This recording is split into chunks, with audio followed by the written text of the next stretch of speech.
வணக்கம் ஃப்ரெண்ட்ஸ், தொடர்ந்து நீங்கள் எங்கள் சேனலுக்கு கொடுத்துட்டு வர ஆதரவுக்கு ரொம்ப நன்றி. நீங்கள் இந்த வீடியோஸ்லாம் பிடிச்சிருந்தா லைக் பண்ணுங்கள், உங்கள் ஃப்ரெண்ட்ஸ்க்கு ஷேர் பண்ணுங்கள். இதுக்கும் இந்த சேனலை நீங்கள் சப்ஸ்கிரைப் பண்ணி வச்சுக்கோங்க. உங்களுக்கு நிறைய நல்ல இன்ஃபர்மேஷன்ஸை நாங்கள் இங்கே கொடுத்துட்டே வரோம். இன்றைக்கி நம்ம சேனலில் என்ன பார்க்க போகிறோம் அப்படின்னா, எக்ஸலில் ஏற்கனவே நம்ம இஃப் கண்டிஷனல் ஃபார்ம்லாம் பார்த்தோம். இப்போது some if, count if, maths if இதெல்லாம் எப்படி பண்ணுறதுன்னு பார்க்கலாம்.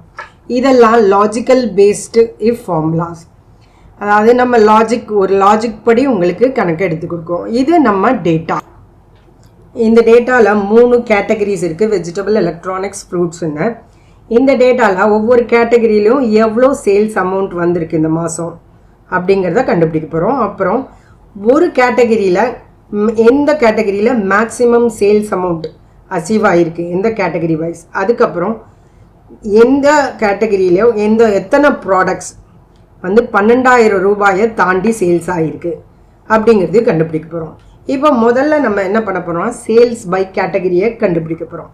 நம்மக்கிட்ட இருக்கிற 3 கேட்டகரியை லிஸ்ட் அவுட் பண்ணியிருக்கேன். இப்போது இந்த 3 கேட்டகரியில் மல்டிபிள் ப்ராடக்ட்ஸ் இருக்குது. ஒவ்வொரு லைனையும் இதிலேருந்து ஆட் பண்ணினா தான் சேல்ஸ் அமௌண்ட் கிடைக்கும். ஸோ நம்ம எக்ஸலில் என்ன பண்ணுவோன்னா, இதுக்கு ஒரு கண்டிஷன் கொடுக்குறோம், ஈக்குவல் டு சம் இஃப் ப்ராக்கெட்டில் போட்டுட்டோமா. இப்போ ரேஞ்ச் வந்து நம்ம கேட்டகரியை லாக் பண்ணிக்கணும். லாக் பண்ணிட்டா தான் உங்களுக்கு சேல்ஸ் மாறாது, மூவ் ஆகிட்டே இருக்காது. இப்போ க்ரைட்டீரியா என்ன, எனக்கு எங்கெல்லாம் எலக்ட்ரானிக்ஸ்னு காட்டுதோ, ப்ராடக்ட் இந்த கேட்டகரியில் எந்த ப்ராடக்ட் எலக்ட்ரானிக்ஸ் கேட்டகரிக்கு வருதோ அதை நீங்கள் எனக்கு ஆட் பண்ணி கொடுங்க. சம் இஃப் இந்த கேட்டகரி வந்தால் எங்கே போய் எதை ஆட் பண்ணணுன்னு கேட்டால் சேல்ஸ் வேல்யூஸை அந்த ரேஞ்சை ஃபுல்லாக செலக்ட் பண்ணிவிட்டு நீங்கள் இதுக்கு க்ளோஸ் ப்ராக்கெட்ஸ் கொடுத்துக்கலாம். இப்போது இந்த செல்ஸையும் நம்ம லாக் பண்ணிக்கிறோம். ஏன்னா இது அடுத்தடுத்துக்கு மூவ் ஆகிட்டே இருக்கக்கூடாது. இந்த சேல்ஸ் காமன், இந்த டேட்டாவில் இது காமன் ஆனது. ஸோ இதை லாக் பண்ணிக்கிறோம். ஸோ இப்போ எலக்ட்ரானிக்ஸில் மொத்தம் 12,700 சேல்ஸ் ஆகிருக்கு ருபீஸ்க்கு. இப்போது மிச்சத்துக்கு அப்படியே ட்ராக் பண்ணி போட்டுட்டு நம்ம கரன்சி சிம்பிளை கொடுக்க போகிறோம். கரன்சி சிம்பிள் கொடுத்துட்டோன்னா டோட்டல் சேல்ஸ் அமௌண்ட் ஒவ்வொரு கேட்டகரிக்கும் கிடச்சிருச்சு. ஸோ இதுதான் sum if criteria, sum if based on criterias. இந்த ஃபார்முலா உங்களுக்கு இங்கே கொடுத்துருக்கேன். இது எப்படி போட்டிருக்காங்க, நம்ம ரேஞ்ச் க்ரைட்டீரியாவும் ஆன்சர் க்ரைட்டீரியாவும் லாக் பண்ணிக்கணும் எப்போவுமே. அடுத்தது ஒரு கேட்டகரியில் எங்கே மேக்ஸிமமாக சேல் ஆகிருக்கு, எவ்வளோ, what is the maximum amount ஒரு கேட்டகரியில் செல் ஆகிருக்கு அப்படிங்கிறதும் மேத்ஸ் இஃப் அப்படிங்கிற ஃபார்முலா.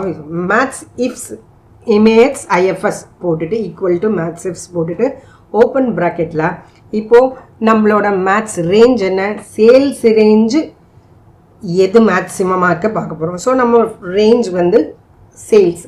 அடுத்தது க்ரைட்டீரியா ரேஞ்ச் என்னன்னு கேட்குது. க்ரைட்டீரியா நம்ம கேட்டகரி தான் நமக்கு க்ரைட்டீரியா. இந்த க்ரைட்டீரியாவில் எது இங்கே கொடுத்துருக்கிற எலக்ட்ரானிக்ஸ், ஃப்ரூட்ஸ் இதில் எது மேக்ஸிமமாக வருது அப்படிங்கிறத நமக்கு பார்த்து சொல்ல போகுது. ஸோ இதில் நம்ம என்ன டேட்டாவும் 2 கேட்டகரி சேல்ஸு ரெண்டுத்தையுமே நம்ம லாக் பண்ணிக்கிறோம். லாக் பண்ணிவிட்டு என்ன வேணும் இந்த கேட்டகரியில், எந்த கேட்டகரி எலக்ட்ரானிக்ஸுங்கிற கேட்டகரியை நம்ம இந்த செல்லேருந்து கிளிக் பண்ணிவிட்டு இப்போ க்ளோஸ் ப்ராக்கெட் போட்டு அப்படியே ட்ராக் பண்ணோன்னா பார்த்தீங்கன்னா எலக்ட்ரானிக்ஸில் மேக்ஸிமமாக இந்த பவர் பேங்க்கில் 7,000 சேல் ஆகிருக்கு.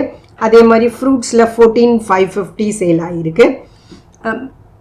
வெஜிடபிள்ஸில் 22,550 சேல்ஸ் ஆகிருக்கு. இந்த டீட்டெயில்ஸ்லாம் நீங்கள் இங்கே காட்டுது. எந்த கேட்டகரியில் எந்த அமௌண்ட் மேக்ஸிமம் அப்படிங்கிறத பார்த்துட்டோம். ஸோ இது வந்து கரன்சி போட்டுட்டோன்னா இது சேல்ஸ் அமௌண்ட்டு, அதனால் கரன்சி போட்டுக்கிறோம்.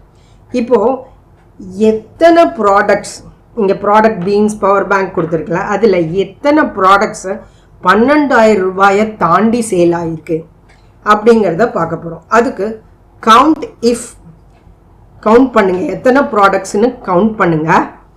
என்னோட ரேஞ்ச் எது, எனக்கு மறுபடியும் சேல்ஸ் அமௌண்ட்டு தான் ரேஞ்ச். இது என்ன க்ரைட்டீரியா, இந்த ரேஞ்சை செலக்ட் பண்ணி கம்மா போட்டுடுவோம். இதுக்கு என்ன க்ரைட்டீரியா அப்படின்னு கேட்டோன்னா நமக்கு greater than or equal to 12,000 இருக்கணும் அப்படின்னு போட்டுக்கோம். ஸோ கிரேட்டர் ஈக்குவல் டு ரெண்டு சிம்பிளையும் டபுள் கொட்டேஷன் மார்க்குள்ள போட்டுட்டு கிரேட்டர் ஈக்குவல் டு 12,000ங்கிற இந்த மொத்தத்தையும் டபுள் கொட்டேஷனில் போட்டுட்டு ப்ராக்கெட்டை க்ளோஸ் பண்ணிங்கன்னா எத்தனை ஐட்டம்ஸ் 12,000 அண்ட் above இருக்குன்றதை காமிக்கும். இது நீங்கள் இங்கே ஸ்க்ரீன்லேயே செக்கும் பண்ணி பார்த்துக்கலாம். இந்த ஃபார்முலாவும் உங்களுக்கு கொடுத்துருக்கேன். ஃப்ரெண்ட்ஸ், இப்போ உங்களுக்கு count if, sum if, max if எல்லாம் புரிஞ்சிருக்கும்னு நினைக்கிறேன். இந்த சேனலை தொடர்ந்து பார்த்துட்டே வாங்க. இந்த வீடியோ பிடிச்சிருந்தா லைக் பண்ணுங்கள், ஷேர் பண்ணுங்கள், சப்ஸ்கிரைப் பண்ணுங்கள். தேங்க்ஸ் ஃபார் வாட்சிங்.